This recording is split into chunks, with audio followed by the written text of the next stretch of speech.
Pessoal, boa tarde. Em alguns instantes iremos iniciar a nossa apresentação, agora da tarde.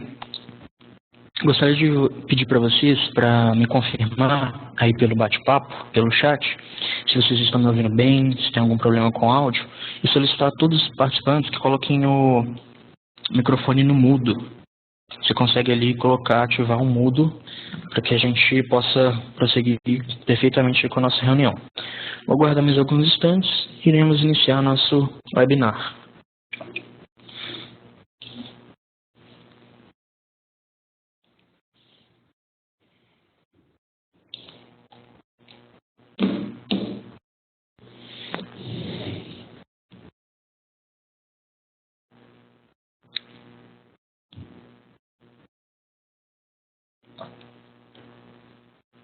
Todos estão me ouvindo bem? O áudio está ok?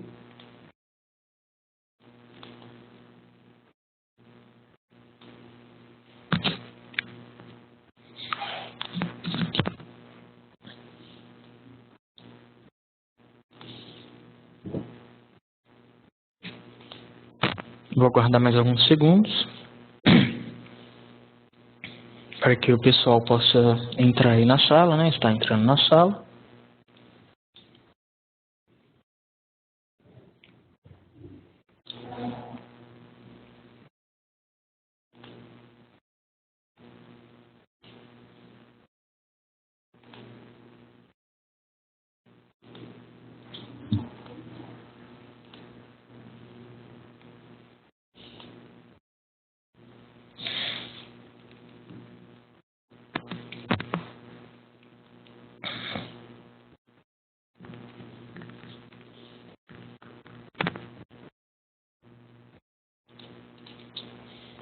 Então vamos iniciar.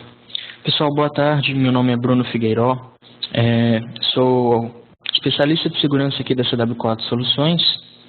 Hoje a gente vai falar um pouquinho a respeito do relatório anual de segurança do Trend Labs, o relatório com relação a 2014, né, que tem como título Grandes Perdas, necessidade identificada para uma estratégia de defesa contra ataques cibernéticos. Essa apresentação tem duração de cerca de 20 a 30 minutos. A qualquer momento vocês podem mandar perguntas, interagir comigo através do bate-papo, tá? Esse feedback é bem bacana. E ao final da apresentação eu irei abrir um espaço para vocês tirarem suas dúvidas, né? Eu vou estar respondendo à medida do possível, tá? Então vocês podem, ao final, ou mesmo agora, durante a apresentação, mandarem suas dúvidas, que ao final eu vou estar respondendo. E no final também teremos os contatos aqui, meus e da CW4 também. Então, espero que todos estejam me ouvindo bem, tá? Caso esteja um pouco baixo, podem aumentar o microfone, aumentar o volume e vamos iniciar. Bom, pessoal, o relatório anual de segurança da Trend Micro, que é feito, né, pelo Trend Labs, vamos primeiro falar um pouquinho do laboratório. O Trend Labs é o laboratório de pesquisa e desenvolvimento da Trend Micro. É o carro-chefe, né, que sustenta toda a base de pesquisa, que vai alimentar todas as soluções de produtos, que vai estar fazendo pesquisas em todo o contexto, todo o ambiente da segurança e do cenário da internet mundial. Esse laboratório é formado por pesquisadores de malware, por engenheiros de software, engenheiros de segurança, especialistas em segurança e principalmente em ameaças, em ataques, em hacks. Todos os anos, o Trend Labs publica um relatório com relação ao cenário daquele ano anterior. Então, esse relatório de 2014 que a gente já falou sobre ele, sobre o título, foi publicado no início agora de 2015 e é relativo a todo o ano de 2014. Vai tratar aí dos casos mais importantes, daquilo que mais balançou o mercado de segurança. Vai falar das ameaças, do que surgiu de novo, e de uma forma bastante detalhada e analítica. Então vamos ter vários gráficos, diversos temas bacanas, vamos ter dados relativos a países, como que foi realmente o cenário de ameaças no ano de 2014. E é bem interessante, nós vamos verificar cada tópico, cada capítulo desse relatório, que tem 7 temas base. Primeiro vamos falar um pouquinho do título, perdas, a necessidade identificada para que ocorra uma estratégia de defesa. Bom, aqui esse título basicamente vai nortear o relatório com relação às grandes perdas, tanto financeiras, quanto perdas com danos à marca, à confiabilidade, à credibilidade da empresa, devido às ameaças ou aos ataques que aconteceram. Nós vamos entender um pouquinho mais para frente por que isso é tão importante. Aqui eu tirei uma citação, que é a citação inicial do relatório de segurança. 2014 mostrou como os ataques podem ser destrutivos tanto para indivíduos como para empresas. Os efeitos de perda de enormes quantidades de dados confidenciais para os invasores, como perdas financeiras e danos à marca, foram marcantes durante todo o ano. A gravidade dos ataques e seus efeitos revelaram uma coisa: o risco de se tornar a próxima vítima de um ataque cibernético aumentaram. Então, pessoal, o que vai nortear todo esse relatório é como esses ataques podem ser destrutivos. Hoje em dia, nenhuma empresa está salvo, nenhum usuário está salvo. Muitos usuários, muitos clientes, a gente percebe isso no dia a dia, podem chegar a pensar: pô, mas minha empresa mexe com oficina de carro, minha empresa é um açougue, minha empresa é uma drogaria, minha empresa é pequena, não tem nada aqui que eu possa querer me roubar, a gente nem mesmo tenta utilizar o Internet Bank. Não. Ninguém está salvo, mas durante a apresentação a gente vai entender por quê. E também, claro, os usuários domésticos passam por diversas situações constrangedoras, não preciso nem dizer que mesmo não tendo os usuários pensando que podem não ser vítimas, né, não serem visados por esses atacantes, eles um dia passaram ou vão passar por uma situação bastante constrangedora com relação à ameaça de segurança de informação. O primeiro tópico aí desse relatório é a escala de impacto e perdas devido aos ataques cibernéticos intensificados. O que a gente percebe de bacana é que em 2014, diversos setores da indústria mundial sofreram ataques graves, né? Então a gente tem setores varejistas, bancos, serviços públicos também, tá? Sites governamentais, e diversas empresas perderam milhões de dados de clientes para os agressores. Então, diversas empresas sofreram ataques e perderam listas e listas de e-mail, listas e listas de diversos dados de clientes, principalmente dados financeiros e dados, informações de cartão de crédito. Casos famosos que aconteceram em 2014, a gente pode falar um pouquinho do ataque à Sony Pictures, tá? Que aí foi muito retratado na mídia mundial, todo mundo ficou sabendo, saiu em diversos jornais e trouxe uma preocupação significativa, tá? Para a cúpula da Sony. E o ataque ao CodeSpace, que era uma das maiores redes sociais, né, de compartilhamento, de desenvolvimento, de softwares, de frameworks. Eu disse era porque realmente o CodeSpace praticamente teve que fechar as suas atividades, principalmente devido ao fato de que esse ataque foi visado. Foi um ataque direcionado a esse portal e toda a base de dados, todo o banco de dados do portal, dessa rede do CodeSpace foi corrompida. Tá? Isso balançou realmente o mercado da TI no ano de 2014. Aqui a gente pode ver uma comparação dos comportamentos de malware selecionados. Aqui temos vários malwares: WePol, Stuxnet, BlackPOS, Zeus, Zbot, os ataques MBR, Wiper na Coreia do Sul. Eu coloquei essa tabela aqui não para lê-la toda, mas principalmente por causa dessa linha aqui, ó. Mecanismos de entradas e ou auto-inicialização.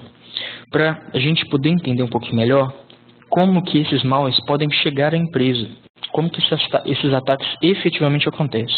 A gente pode ver que no caso do WePol não tem informações suficientes, mas geralmente é pela navegação do usuário, por clicar em links que dizem ser uma coisa e são outra. A gente está careca de ver isso em AdWords, em sites que utilizam de diversas propagandas, a gente vê que o usuário realmente clica e pode fazer um download aí do kit com software malicioso. Já no Stuxnet, esse malware chega através de unidades USB. O arquivo .lnk executa cópias do ORM. Isso aí a gente também já viu diversas vezes acontecer. Um pendrive ele é todas as pastas e arquivos são transformados em pastas ocultas, e essas pastas e arquivos são criados com o mesmo nome, mesmo ícone, arquivos.lnk, que são links, são atalhos. E esses atalhos executam tanto o arquivo ou pasta, mas principalmente executam um malware, que fica na raiz da pasta. Esse malware, que é um worm, vai se propagar durante todo o computador, até porque o usuário deu permissão a executar esse link, tá? No Black POS é um tipo de malware que vai explorar vulnerabilidades, tá? Mais para frente a gente vai falar um pouquinho dessas vulnerabilidades. Eu vou até me referir novamente ao Black POS. Os Zeus e os Zbot usam engenharia social e tecla de registro, ou seja, usam os keyloggers, né? E fora engenharia social. E nos ataques da Coreia do Sul, foram utilizados links de e-mail em spear phishing, né? Que exploram a vulnerabilidade do processador de palavras Hangul. Então, pessoal, a gente pode ver que são diversas portas de entrada para esses malwares. 2014 foi o ano do POS Hand Scrapers. O que é esse POS Hand Scrapers? Pessoal, esse POS seria tradução para ponto de venda, né? Point of Sale. Então, foi em 2014, várias empresas que utilizam sistemas ponto de venda, ou seja, varejistas, hotéis, restaurantes, estacionamentos, sofreram ataques, né? E por que é interessante para os invasores, para os atacantes, realmente visarem, né, e buscarem corromper os dados dessas empresas? Porque nos PDVs, que são softwares de venda que registram venda, fazem toda a cotação, a venda, abrem caixa, fecham caixa, realmente armazenam os dados dos clientes. Então, nessas máquinas, caso o invasor tenha sucesso, ele pode coletar dados de cartão de crédito, dados de cartão de débito, informações financeiras, quanto que o cara gastou, e-mail. Então, assim, é uma mão cheia para eles. Os atacantes realmente visam. Em 2014, esses ataques foram muito intensivos. Foram ataques diversos. E os dados da Trend Micro mostram que o número de sistemas PDV infectados em 2014 aumentou durante todo o ano. As infecções também foram distribuídas uniformemente por todos os países. Então, hoje em dia, a gente não tem uma concentração desses ataques na Rússia, na China, nos Estados Unidos, como era antigamente. A gente vai verificar aqui um pouco mais para frente. Esse gráfico é interessante, pessoal, porque vai mostrar o número de sistemas onde o malware foi encontrado em 2014. A gente pode ver que o pico foi no início do ano. Foram 156 sistemas diferenciados de PDV em todo o mundo que a Trend identificou que estavam infectados com esse malware. Se você for pensar, 156 parece um número pequeno, porém imagine 156 sistemas diferentes. Não quer dizer que são 156 casos, são sistemas diferentes que estavam infectados, que podem estar infectados com esse malware PDV. Depois, no segundo semestre, deu uma caída, porém foi subindo gradativamente até o final do ano, tá? Já esse gráfico também é bastante interessante, pessoal, que vai mostrar a distribuição, que é aquilo que eu acabei de falar.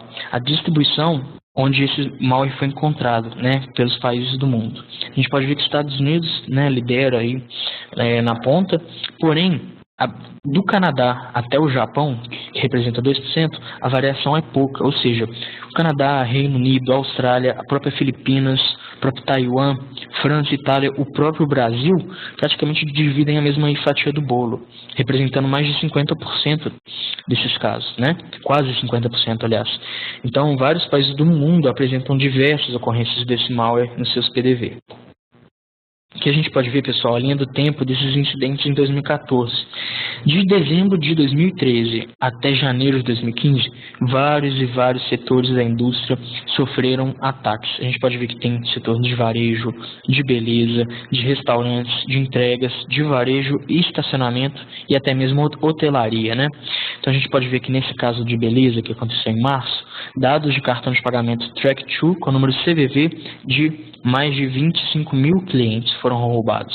No caso do varejo, né, em dezembro de 2013, credenciais de cartão de pagamento, né, cartão de crédito de 40 mil clientes foram roubados. Se a gente for fazer uma somatória disso tudo, nós temos aí milhões e milhões de dados roubados em todo o mundo, né?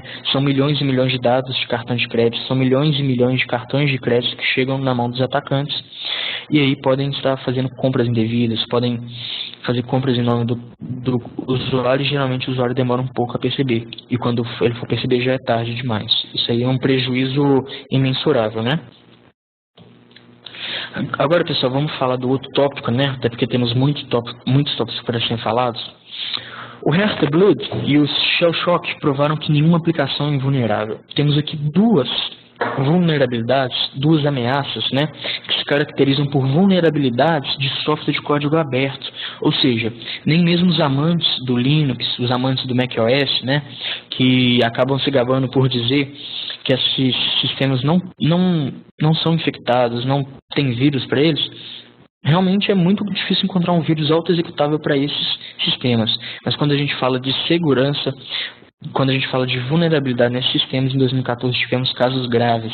No Shell Shock, né, que é uma falha de segurança de sistemas Linux e macOS, que, através do Bash, colocou usuários do mundo inteiro em risco. Então, através desse Bash, que é a linha de comando executável desses dois sistemas Unix, os atacantes conseguiam executar um exploit e aí ter acesso, né, ter um acesso a credenciais de administrador e executar o que quiserem dentro dessas máquinas, tá? No Heartbleed, que é, vamos dizer, um sangramento de coração, né, uma tradução literal, que foi a vulnerabilidade do OpenSSL, né, que é o certificado de criptografia dos sites. Esse realmente foi um ataque muito grave.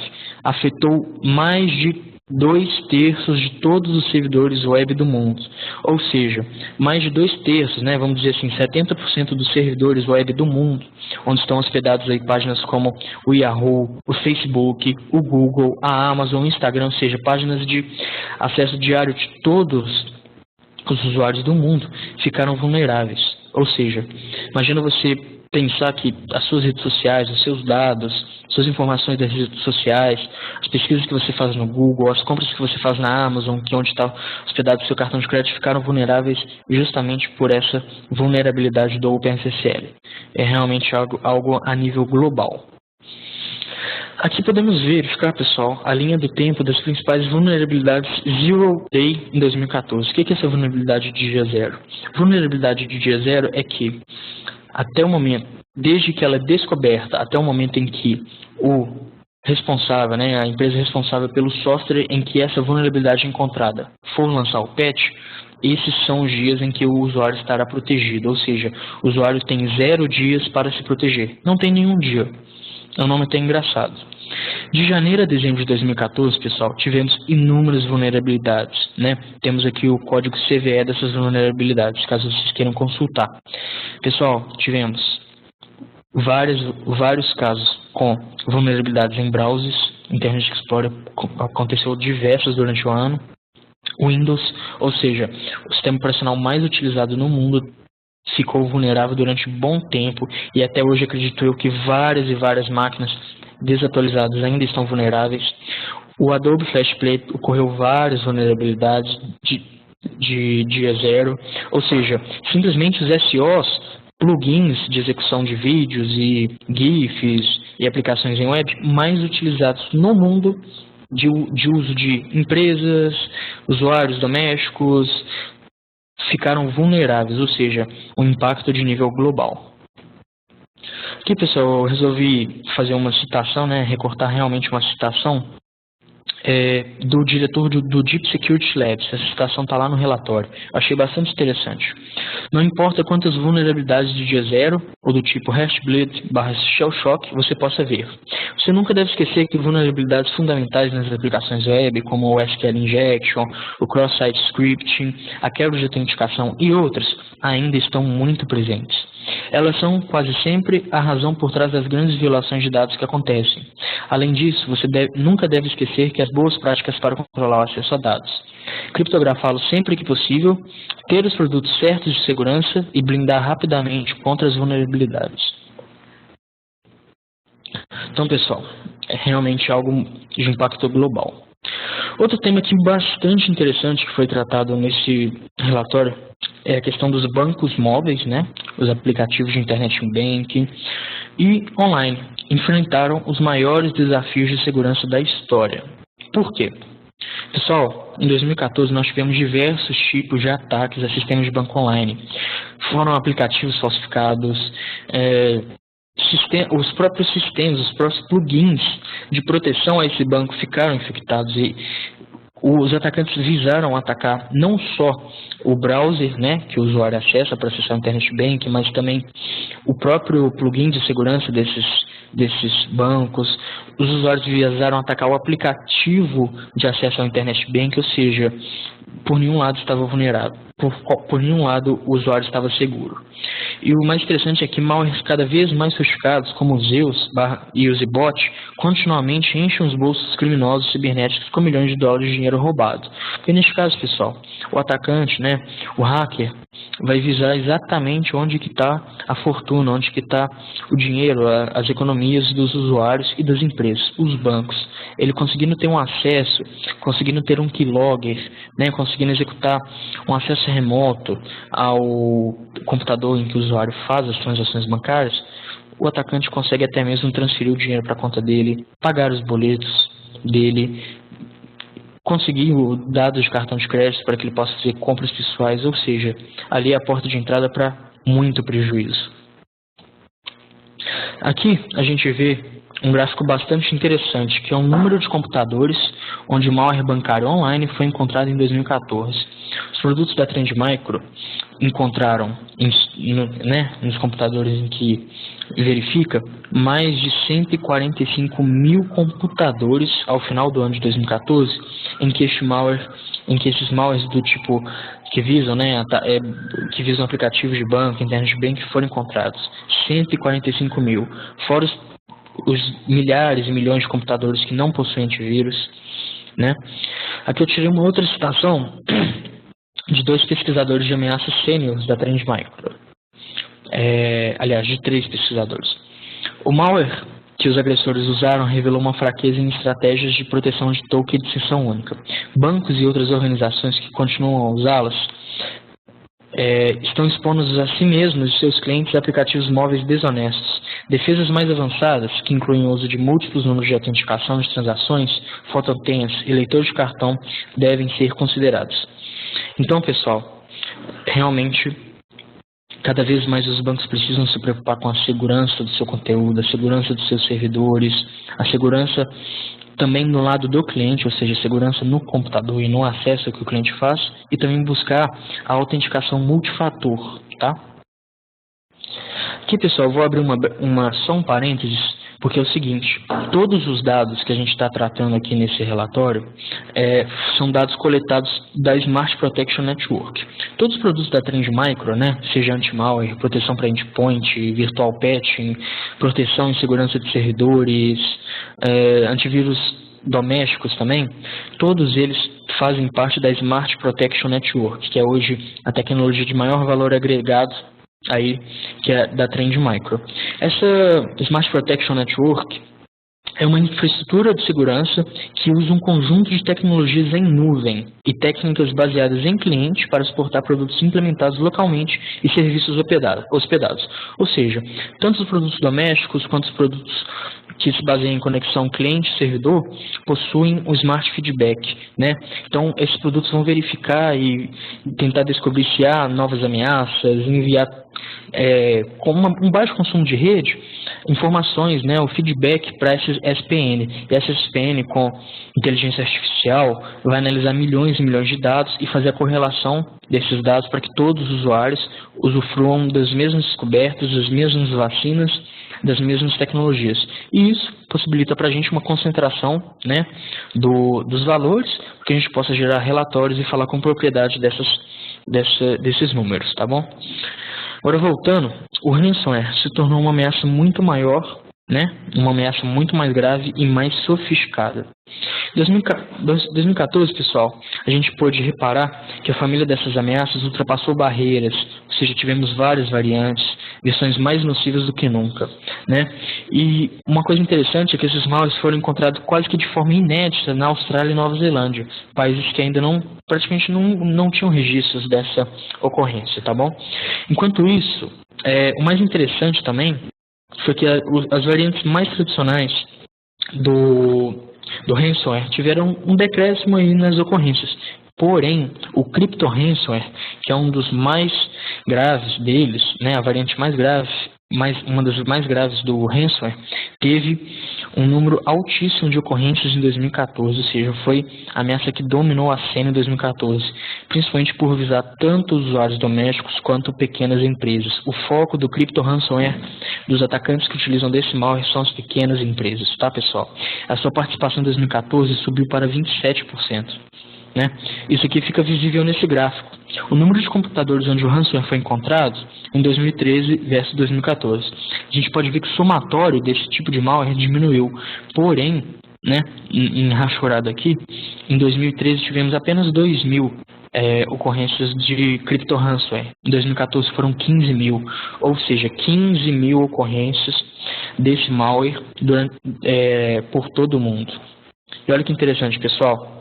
Essas ocorrências acontecem em todos os países, praticamente do mundo inteiro, tá?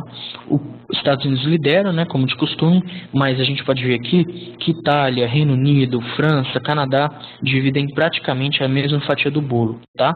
E o Brasil se encontra em outros aqui. Porém, foi impressionante o número de ocorrências, o número de clientes e usuários domésticos que a gente viu nessa situação. O crypto ransomware é um malware complicado porque o atacante desenvolve uma criptografia própria com uma chave que só ele tem. E somente com essa chave ele vai conseguir descriptografar, o usuário vai conseguir descriptografar seus dados. E geralmente a gente tem visto que esses malwares estão criptografando o disco inteiro. E nas incidências mais comuns, a gente verifica que o atacante coloca, né, ele fabrica o malware de modo a colocar um JPEG, né, uma imagem, em todas as pastas em que os arquivos foram criptografados. E a imagem em si é o único arquivo que ele consegue abrir, porque arquivos doc ou qualquer outro tipo de arquivo fica criptografado, o sistema operacional nem mesmo consegue abrir. E olha que interessante, pessoal, parece até mesmo uma brincadeira, mas não é. O atacante desenvolveu vamos dizer assim, um folheto, né, um banner, explicando exatamente como que o usuário pode ter os seus arquivos de volta. Né? Aqui a gente pode ver que foi no caso da Austrália, tá? Compre o Decryption e tenha todos os seus arquivos de volta. Tem um link para o site, né? Feita aqui uma propaganda. Você deve registrar no Bitcoin Wallet, ver as instruções e assistir um vídeo no YouTube, ou seja, tem um vídeo para você ter os seus arquivos de volta. Para você comprar essa ferramenta são vamos ser correto, né? $598 australianos. Ou seja, se formos traduzir para reais, tivemos casos que o atacante cobra R$1.000, R$2.000, R$5.000, né? Para passar para o usuário de uma forma oculta, né? Até porque o usuário vai ter que pagar com Bitcoin de uma forma oculta o decryption,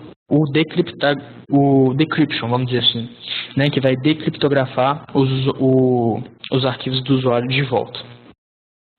Pessoal, mais um tópico, né, para a gente quase finalizar aí a nossa apresentação, são os agentes de ameaça e economias do cybercrime continuarão a prosperar no mundo todo.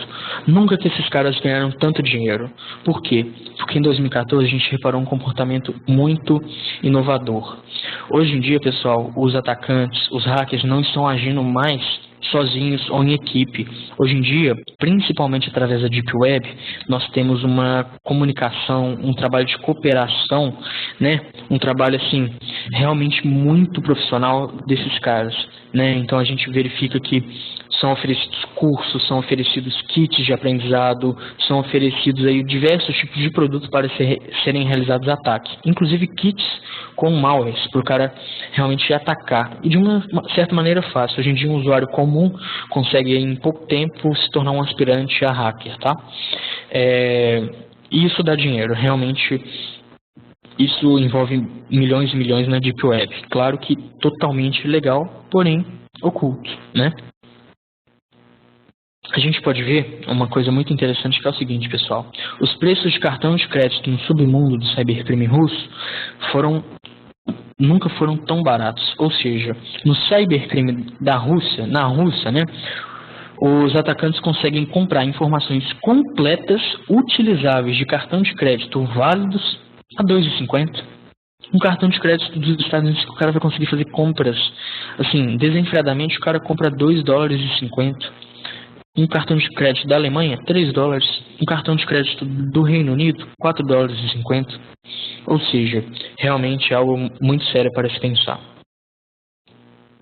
O volume e para finalizar, pessoal, o volume geral de ameaças diminuiu, mas o phishing quase dobra. A gente resolveu deixar o phishing para o final. Por quê? Porque é uma das maiores portas de entrada de ameaças que a gente verifica. Pessoal, a gente viu no início que existem várias portas de entrada, mas nenhuma delas é tão grande como o phishing. O que a gente reparou nesse ano de 2014 foi que a qualidade foi visada ao invés da quantidade. Ou seja, os atacantes estão cada vez mais buscando fazer e-mails de phishing, vamos dizer assim, bem feitos mesmo, parecidos com o que eles tentam imitar, por exemplo, imitando o e-mail do Correios, imitando o e-mail do Facebook, imitando e-mails de banco, né? Quem nunca recebeu um e-mail de dívida bancária, né? Todo mundo recebe isso. Isso é comum de se ver. E os e-mails estão os e-mails estão ficando muito refinados, né? E o que a gente pode verificar é que está cada vez mais difícil rastrear os IPs e os domínios desses atacantes, porque eles utilizam de botnets, né? Essas botnets, que são essas redes fantasmas, fica muito difícil rastrear, porque a cada momento eles estão enviando esses e-mails de um servidor, de um computador fantasma, sem que o usuário saiba. Aqui, pessoal, a gente pode verificar nesses dois gráficos uma questão muito interessante, números massivos. O volume de spam bloqueado pelos produtos de mensagem da Trend Micro em 2014 superou a casa dos trilhões, ou seja, no terceiro trimestre de 2014 foram 11 trilhões de mensagens, né, de e-mails bloqueados devido ao spam ou phishing. Dentro desses e-mails, pessoal, tem uma das características do spam ou do phishing é conter o anexo malicioso, com o nome, por exemplo, foto, ou então boleto bancário, ou então algo que interesse o usuário. Nunca vai estar escrito aqui, clica aqui para baixar o vírus, ou então vírus, nunca vai estar assim. Aí quando o cara clica no anexo, achando que ele vai receber aquilo que de fato o e-mail fala que ele vai receber, uma foto ou algo do tipo, ele realmente baixou o malware para sua máquina. Então esses produtos de mensagem da Trend Micro, os gateways de mensagem, o e-mail hospedado, bloqueou em 2014 10,96 bilhões de arquivos maliciosos. Em 2012, ou seja, apenas 2 anos atrás, foram 2 bilhões, o que já é um número muito alto. Em 2014 foram quase 11 bilhões. Então realmente é algo que está afetando de forma massiva todos os usuários do mundo, tá? Agora, para finalizar o nosso relatório, vamos entrar na parte mais importante, talvez, desse webinar. Beleza, Bruno, você me falou todas essas ameaças, tudo isso, mas e aí, o que eu faço? Como eu posso me proteger? Devem estar se perguntando aí os ouvintes, né? Os espectadores. Pessoal, hoje em dia em segurança digital, já é mais do que ultrapassado a gente falar apenas em antivírus. Antivírus é um software que vai bloquear e verificar comportamento de ameaças que já chegam no computador do cara. Mas hoje em dia, quanto mais a gente se precaver, melhor. Quanto mais as empresas buscarem terem os produtos mais tecnológicos, que vão consumir menos rede, mas ao mesmo tempo vão trazer e entregar o melhor resultado, sem corromper o consumo de rede, sem corromper o consumo, sem trazer custos altíssimos para as empresas, que não vai dar uma manutenção pesada para a TI, melhor, né? Se uma empresa, o foco dela é açougue, se a empresa de açougue, ela tem que vender carne e não se preocupar com o servidor de arquivos que foi todo criptografado. Se uma empresa mexe com consultórios médicos, se uma empresa se é um hospital, tem que mexer com saúde e não se preocupar com os computadores dos médicos. Ou seja, implementar essas seguranças de forma a deixar a empresa focada no seu negócio. Então, implementar uma tecnologia de anti-malware, né, que é indispensável, um anti-malware que tenha tecnologias de verificar a navegação, ou seja, de web reputation, de URL filtering, de fazer realmente aí um escaneamento inteligente. Mas também, pessoal, hoje em dia a gente fala muito de gateway de web e e-mail. Gateway de web, né, muitos tratam como proxy. Porém, o Gateway Web vai concentrar e verificar toda a navegação de forma profunda, né? E o Gateway de e-mail é a mesma coisa, vai verificar todas as mensagens, vai bloquear os spams, você tem a opção de criar regras, tem a opção de fazer diversas coisas para que o malware não chegue na caixa do usuário final.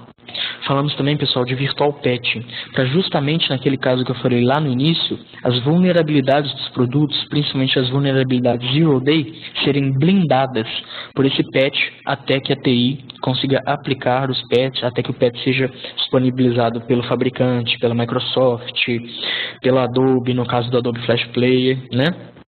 E também o firewall, para bloquear aí conexões remotas, tentativas de conexão de command control, né, pessoal? E hoje, a CW4 Soluções, uma empresa que está no mercado de segurança em Minas Gerais e atuando em todo o Brasil, vai completar esse ano 16 anos, né, que a gente está nessa área. A partir de 2003, nós focamos, principalmente a partir de 2003, todas as nossas forças para ser uma empresa provedora de serviços e soluções em segurança, para, em parceria com os nossos clientes, estar agindo de forma a deixá-los protegidos da melhor forma possível, com o melhor custo-benefício, e principalmente deixando-os focados naquilo que realmente o seu negócio vai importar, né? Então, pessoal, aqui para finalizar minha apresentação, eu fiz mais um recorte, né? Fiz mais uma citação aqui do próprio relatório anual de 2014 da Trend Micro. Esse simplesmente é o CTO, tá, da Trend Micro, a maior empresa do mundo, fabricante de softwares de segurança da informação, que é o Raymond Janis, tá? Resumindo, trata-se de uma combinação entre identificar o que é mais importante, implementar as tecnologias certas e educar os usuários. É trabalho de todos, não apenas dos profissionais de TI, garantir que os principais dados da empresa fiquem a salvo. Ou seja, faz um resumo de tudo isso que eu acabei de falar. Pessoal, agora o espaço que vocês vão falar. Quem tiver alguma dúvida, quiser fazer algum comentário, basta mandar no bate-papo, tá? No chat, que à medida do possível eu vou estar respondendo aí pro pessoal. Tranquilo? Podem fazer perguntas à vontade. Eu vou aguardar uns minutinhos, tá? E já vou deixar aqui na página final para vocês anotarem os meus contatos. Aqui tem as redes sociais da CW4, temos o nosso site, o nosso Facebook, nosso Twitter, nosso YouTube e o nosso telefone. Aqui na esquerda eu coloquei o link encurtado, tá, do Trend Labs, do relatório, para vocês darem uma olhada, é muito interessante, são algumas páginas, tá? E vocês podem dar uma olhada, podem ler, é muito interessante, é aberto ao público, tá? Se vocês abrirem esse link no navegador, não vai baixar um malware, fiquem tranquilos, vai abrir o relatório em PDF para fazer download. Tá? Essa apresentação vai ser disponibilizada no Facebook da CW4 nos próximos dias e todos os participantes vão receber uma cópia dessa apresentação por e-mail. Tranquilo, pessoal? Iremos enviar por e-mail essa apresentação e estamos à disposição aí para quaisquer dúvida.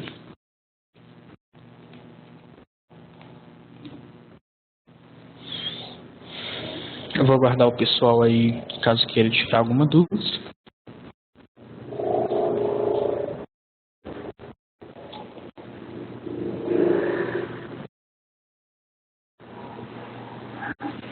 Creio que não teve nenhuma. Então é isso, pessoal. Irei terminar a solicitação. Agradeço a todos a participação. Obrigado aí pelo tempinho que vocês disponibilizaram, tá?